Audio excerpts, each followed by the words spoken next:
নিচের কোনটি অকপট শব্দের প্রতিশব্দ বা সমার্থক শব্দ নয়?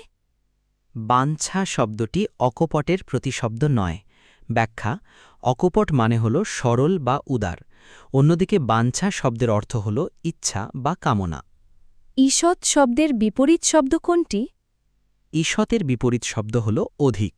ব্যাখ্যা: ঈষৎ মানে সামান্য বা অল্প, তাই এর বিপরীত অর্থ প্রকাশ করতে অধিক, বেশি বা প্রচুর শব্দ ব্যবহৃত হয়।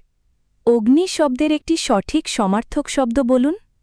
অগ্নি একটি সুন্দর সমার্থক শব্দ হল কৃষাণু। ব্যাখ্যা: অগ্নির আরও কিছু সমার্থক শব্দ হল অনল, পাবক, হুতাশন, বিভাবসু ও দহন। ভাত শব্দের বিশেষণ রূপ কি হবে? ভাতের বিশেষণ হল ভেত। ব্যাখ্যা: বিশেষ্যপদ ভাত থেকে বিশেষণ হিসেবে ভেত শব্দটি চয়ন করা হয়, যেমন ভেত বাঙালি।